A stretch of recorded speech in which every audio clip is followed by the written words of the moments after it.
వ్యక్తి మరో మహిళతో సహజీవనం చేయడం చట్టవిరుద్ధం కాదు. చట్టం దృష్టిలో నేరం, సమాజం దృష్టిలో తప్పు అనే అంశాల మధ్య వ్యత్యాసాన్ని అలహాబాద్ కోర్టు వివరించింది. ఈ వీడియోని చివరి వరకు చూడండి, లైక్ చేయండి, షేర్ చేయండి, అలాగే బెల్ బటన్ నొక్కి సబ్స్క్రైబ్ చేసుకోవడం మర్చిపోకండి. ఇక హెడ్లైన్స్ చూద్దామా? సామాజిక నైతికత, చట్టం రెండు వేరు.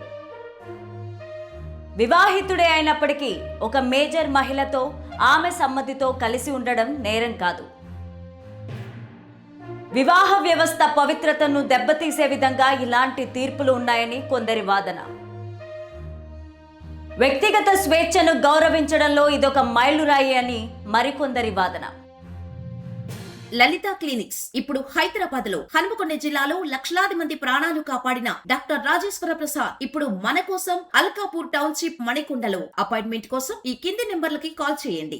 ఇక స్టోరీలోకి వెళ్తే, వివాహ వ్యవస్థ, నైతికత, చట్టబద్ధమైన హక్కుల మధ్య ఉన్న సన్నని గీతపైన అలహాబాద్ హైకోర్టు ఇటీవలే ఒక కీలక తీర్పులో సంచలన వ్యాఖ్యలు చేసింది.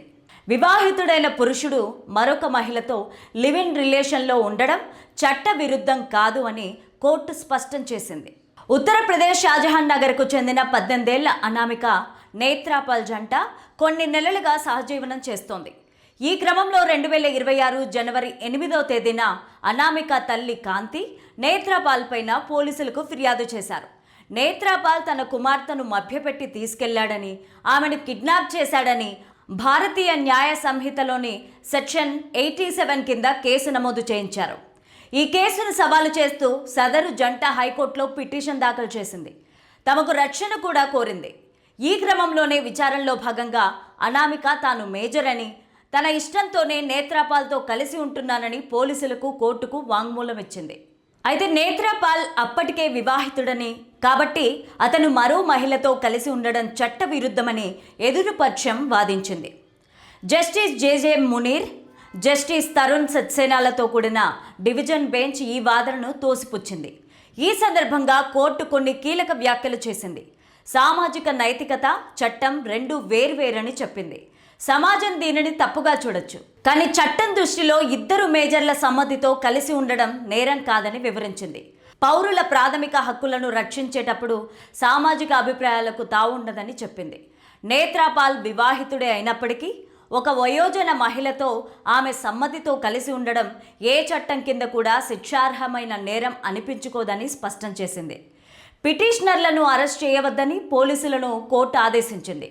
అనామిక కుటుంబ సభ్యులు ఎవరూ ఆ జంటని హాని కలిగించకూడదని, వారి నివాసంలోకి ప్రవేశించడం లేదా ఎలక్ట్రానిక్ మాధ్యమాల ద్వారా వారిని సంప్రదించడానికి ప్రయత్నించకూడదని కఠిన ఆంక్షలను విధించింది. పిటిషనర్ల భద్రతకు స్థానిక పోలీస్ చీఫ్ను వ్యక్తిగతంగా బాధ్యుణ్ణి చేస్తూ కోర్టు ఆదేశాలు జారీ చేసింది. ఈ కేసు తదుపరి విచారణ ఏప్రిల్ 8కి వాయిదా పడింది. సామాజిక నైతికత ఎప్పుడూ కూడా రాజ్యాంగబద్ధమైన చట్టాలను అధిగమించలేదని, వ్యక్తుల వ్యక్తిగత స్వేచ్ఛకు చట్టం రక్షణ కల్పిస్తుందని న్యాయస్థానం పేర్కొనింది.